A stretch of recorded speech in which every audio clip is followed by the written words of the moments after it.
सो बच्चों चले स्टार्ट करते हैं इलेक्ट्रिसिटी। सो इलेक्ट्रिसिटी में सबसे पहले हम थोड़ा बेसिक को समझते हैं, चार्ज क्या चीज होता है। एंड देखिए इलेक्ट्रिसिटी जब हमें पढ़ना है तो हमें क्या क्या पढ़ना है, बेसिकली हमें क्या क्या पढ़ना है इस चैप्टर में।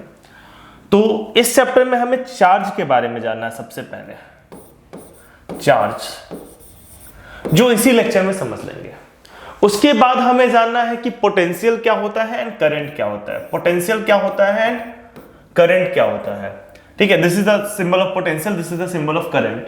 पोटेंशियल का सिंबल V होता है, करंट का सिंबल I होता है। एंड उसके बाद हमें जानना है कि पोटेंशियल और करंट में क्या रिलेशन है, that is Ohm's law. So Ohm's law के बारे में भी हमें इस चैप्टर में पढ़ना है। एंड ओम्स लॉ से रिलेटेड ग्राफ्स एंड एवरीथिंग हमें पढ़ना है। ओम्स लॉ में कांस्टेंट आता है रेजिस्टेंस, रेजिस्टेंस के बारे में भी हमें डिटेल में जानना है और थोड़ा पावर वगैरह के बारे में पढ़ना है। तो ये जो भी चीजें मैं बोल रहा हूँ डिटेल में सारे चैप्टर्स में मैं लेके चलूंगा लेक्चर वाइज, तो आप समझते जाइएगा। सबसे पहले हम स्टार्ट कर रहे हैं चार्ज से। चार्ज क्या चीज होता है, तो बेसिक तो चार्ज के बारे में आपने पहले भी पढ़ रखा होगा, बट बिल्कुल बिगिनिंग से स्टार्ट करूंगा मैं। देखिए चार्ज क्या होता है, सबसे पहले चार्ज एक फिजिकल क्वांटिटी है जो इलेक्ट्रिक और मैग्नेटिक इफेक्ट प्रोड्यूस करता है। चार्ज की वजह से दोनों इफेक्ट आता है, केवल इलेक्ट्रिक इफेक्ट नहीं आता है, मैग्नेटिक इफेक्ट भी आता है। जब हम मैग्नेटिज्म चैप्टर पढ़ेंगे तो वहां पे हम देखेंगे कि किस तरीके से चार्ज की वजह से मैग्नेटिक इफेक्ट आता है।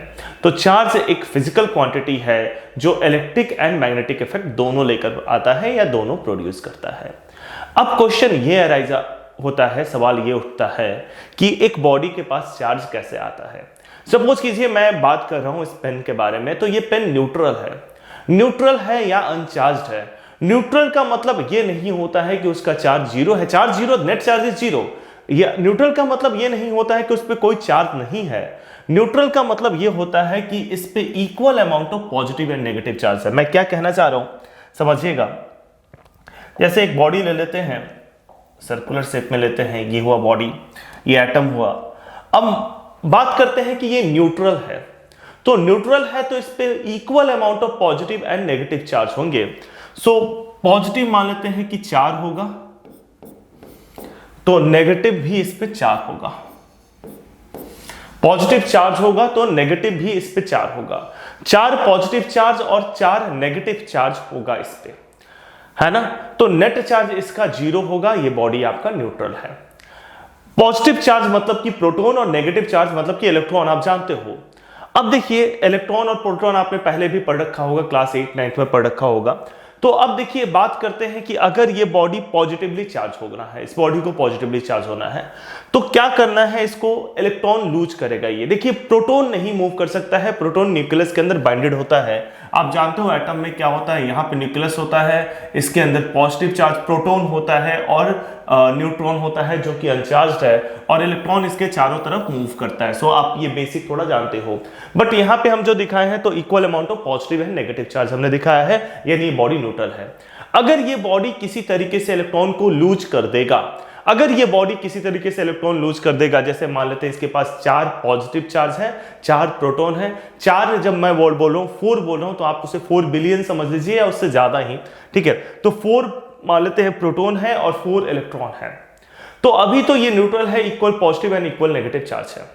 लेकिन जब इसने 2 इलेक्ट्रॉन को लूज कर दिया, जब इसने 2 इलेक्ट्रॉन को लूज कर दिया, तो अब इसके पास 4 प्रोटॉन हो गया और 2 इलेक्ट्रॉन हो गया।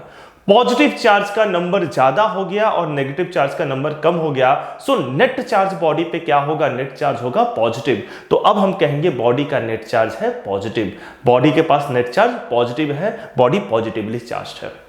लेकिन जो बॉडी ने इलेक्ट्रॉन लूज किया वो इलेक्ट्रॉन हवा में तो रहेगा नहीं, वो इलेक्ट्रॉन किसी और बॉडी में ट्रांसफर्ड होगा। कैसे ट्रांसफर होता है, क्या होता है, वो सब चीजें भी हम लोग थोड़ा सा समझेंगे। बट हाँ, वो बॉडी किसी और बॉडी में ट्रांसफर होगा, वो इलेक्ट्रॉन किसी और बॉडी में ट्रांसफर होगा। जैसे कि आपने क्लास 8 में पढ़ा होगा, बाय रबिंग, बाय फ्रिक्शन। अगर 2 बॉडी को रब करते हैं तो एक से इलेक्ट्रॉन लूज होकर दूसरे में जाता है, ठीक है। तो एक ने इलेक्ट्रॉन को लूज किया, जिसने इलेक्ट्रॉन को लूज किया उसके पास number of negative charge carriers कम हो गया, उसके पास नेगेटिव चार्ज कम हो गया तो पॉजिटिव चार्ज ज्यादा है, तो वो पॉजिटिवली चार्ज हो गया। और इसका इलेक्ट्रॉन लूज होकर हवा में तो रहेगा नहीं, किसी के पास जाएगा ही, तो जिसके पास वो इलेक्ट्रॉन गया वो नेगेटिवली चार्ज हो गया। जिसने इलेक्ट्रॉन को गेन किया वो नेगेटिवली चार्ज हुआ, तो एक हुआ पॉजिटिवली चार्ज और दूसरा हो गया हमारा नेगेटिवली चार्ज्ड। सो एक बॉडी हुआ पॉजिटिवली चार्ज जिसने इलेक्ट्रॉन को लूज किया, और जिसने इलेक्ट्रॉन को गेन किया वो हो गया नेगेटिवली चार्ज्ड। सो यही बात बताया है आपका कि अगर number of electrons number of protons से ज्यादा होगा, नंबर ऑफ इलेक्ट्रॉन्स बॉडी ने ज्यादा कैसे होगा, जब बॉडी इलेक्ट्रॉन को गेन करेगा तो उस केस में बॉडी का नेट चार्ज होगा नेगेटिव। और अगर नंबर ऑफ इलेक्ट्रॉन्स कम होगा, कम कैसे होगा, जब बॉडी ने इलेक्ट्रॉन को लूज कर दिया। ये कैसे होगा, ये होगा बाय गेनिंग इलेक्ट्रॉन। और नंबर ऑफ इलेक्ट्रॉन अगर नंबर ऑफ प्रोटॉन से कम होगा, ये कैसे होगा, बाय लूजिंग इलेक्ट्रॉन। बॉडी ने इलेक्ट्रॉन को लूज कर दिया तो उस केस में बॉडी का चार्ज पॉजिटिव हो जाएगा बाय लूजिंग इलेक्ट्रॉन।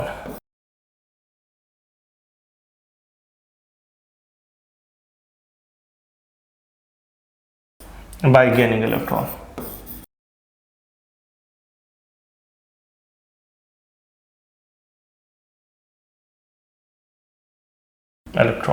ठीक है, सो ये होगा। अब देखिए चार्ज का एसआई यूनिट क्या होता है, ये भी आप जानते हो, पहले से पढ़े हो, बट एक बार लिख लेंगे हम लोग। कूलम होता है, C से इंडिकेट करते हैं, और इलेक्ट्रॉन पे चार्ज जो है वो 1.6 × 10⁻19 कूलम होता है। सो ये बेसिक है कुछ चार्ज के बारे में, आप इसे पॉज करके लिख लीजिए। मैं स्क्रीन से थोड़ा हट जाता हूं। आई होप आपने पॉज करके लिख लिया होगा। अब आगे बढ़ते हैं। सो नेक्स्ट है, देखिए ये जो अगला चीज समझाने जा रहा हूं, ये बेसिकली क्वांटाइजेशन ऑफ चार्ज बोलते हैं इसको 12th क्लास में, बट यहां पे हम क्वांटाइजेशन ऑफ चार्ज से नहीं समझेंगे, जस्ट एक नोट करके पॉइंट को समझेंगे। देखिए अगर बॉडी के पास चार्ज आता कैसे है, बॉडी के पास चार्ज आने का दो प्रोसेस है, दो प्रक्रिया है। या तो वो इलेक्ट्रॉन को लूज करेगा, या तो वो इलेक्ट्रॉन को गेन करेगा। जब उसने इलेक्ट्रॉन को लूज किया तो उसके पास पॉजिटिवली चार्ज होगा, और जब वो इलेक्ट्रॉन को गेन किया तो नेगेटिवली चार्ज होगा। ये हम समझ गए हैं, जान चुके हैं। लेकिन एक बात समझिएगा, इलेक्ट्रॉन जब भी लूज होगा, electron is the smallest particle. Electron जब भी लूज होगा वो फ्रैक्शन में नहीं लूज होगा, वो इंटीजर में लूज होगा। मतलब 1 इलेक्ट्रॉन, 2 इलेक्ट्रॉन, 3 इलेक्ट्रॉन, है ना। ऐसा नहीं होगा 1.5 इलेक्ट्रॉन कोई लूज नहीं करेगा। इलेक्ट्रॉन को आप फर्दर फ्रैक्शन नहीं कर सकते हो, इलेक्ट्रॉन को फर्दर तोड़ा नहीं जा सकता है। प्रोटॉन और न्यूट्रॉन को फर्दर तोड़ा गया है, वो किसी चीज से बने हुए हैं, वो क्या चीज है, क्वार्क्स वगैरह आप 12th में पढ़ेंगे, ठीक है। बट एक बात याद रखिएगा, क्वार्क से प्रोटॉन और न्यूट्रॉन बनता है, इलेक्ट्रॉन नहीं। Electron can not be further सब डिवाइडेड। इलेक्ट्रॉन इसके बाद, इसके बियॉन्ड नहीं तोड़ा जा सकता है। तो किसी भी बॉडी पे चार्ज होगा वो 1 इलेक्ट्रॉन के चार्ज या उसके इंटीग्रल मल्टीपल में होगा, फ्रैक्शन में नहीं हो सकता है। किसी भी बॉडी पे 2.5 इलेक्ट्रॉन नहीं जा सकता है, जाएगा तो 2 जाएगा या तो 3 जाएगा, ठीक है। So charge on a body always exist as an integral multiple of electronic charge, है ना। इसको क्वांटाइजेशन ऑफ चार्ज भी बोलते हैं। अब ये जो बड़ा सा वर्ड बोल रहा हूं क्वांटाइजेशन ऑफ चार्ज, ये लिखने की जरूरत नहीं है आपको, बस आप नोट करके इस पॉइंट को लिख लीजिएगा कि किसी भी बॉडी पे चार्ज जो आता है वो integral multiple of electronic charge आएगा, क्योंकि चार्ज फ्रैक्शन में नहीं लूज या गेन होगा। Integral multiple of electronic charge का मतलब ये हुआ कि Q is equal to ±NE। N capital लिख लीजिएगा, यहाँ पे स्मॉल मैंने लिख दिया, इसको भी कैपिटल लिख लीजिएगा। एन इज इंटीजर, ठीक है, ±NE। ये E आपको पता है, is the charge of electron. अभी अभी हमने देखा चार्ज ऑफ इलेक्ट्रॉन 1.6 × 10⁻⁻19 कूलम होता है। ये याद होना चाहिए, डेफिनेटली याद होना चाहिए, ठीक है। इसे लिख लीजिएगा, आई होप लिख लिया होगा आपने। आगे बढ़ते हैं।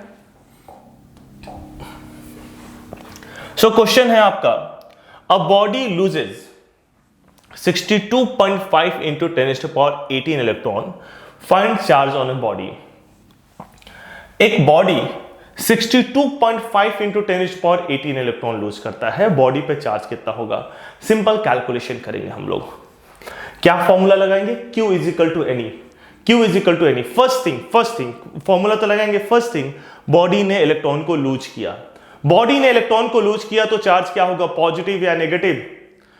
इलेक्ट्रॉन को लूज किया, चार्ज क्या होगा, पॉजिटिव या नेगेटिव। सोचिए, गुड, पॉजिटिव होगा। आई होप आपने सोचा होगा, तभी मैंने गुड कहा है। आपने पॉजिटिव ही सोचा होगा, क्योंकि अगर इलेक्ट्रॉन को लूज किया तो पॉजिटिव होगा, इलेक्ट्रॉन को गेन किया होता तो नेगेटिव होता। तो इसने इलेक्ट्रॉन को लूज किया, यानी इसका नेट चार्ज क्या होगा, पॉजिटिव। पॉजिटिव होगा, क्या जाएगा आंसर यहाँ पे, पॉजिटिव में जाएगा।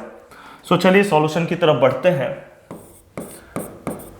Q is equal to n e, Q is equal to n कितना है आपका 62.5 इंटू 10⁻18 और E का मतलब हुआ चार्ज ऑन 1 इलेक्ट्रॉन, 1 इलेक्ट्रॉन पे चार्ज कितना होता है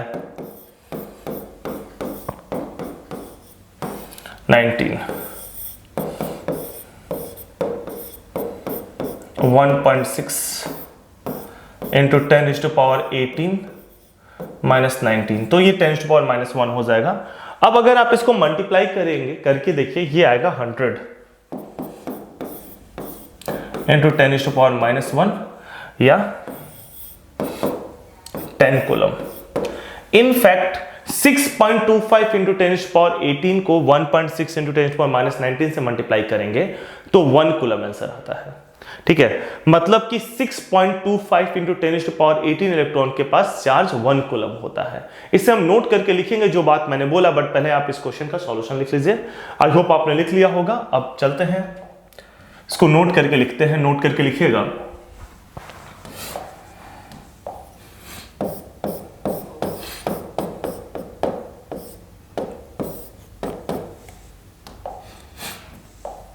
चार्ज ऑफ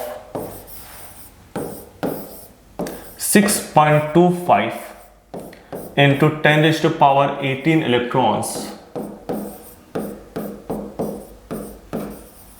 is 1 coulomb। ठीक है, charge of 6.25 into 10⁻18 electrons is 1 coulomb। एक 6.25 into 10⁻18 इलेक्ट्रॉन का चार्ज 1 कूलम होगा, ये बात ध्यान रखिएगा। Q is equal to n e से ही निकालते हैं, तो ये डाटा आपको याद होना चाहिए। लर्न कर लीजिएगा इसको, इस नोट को लर्न कर लीजिएगा। इससे ऑब्जेक्टिव क्वेश्चन में या 1 मार्कर में एडवांटेज होगा।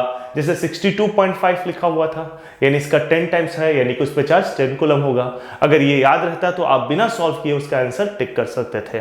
तो चलिए आगे बढ़ते हैं।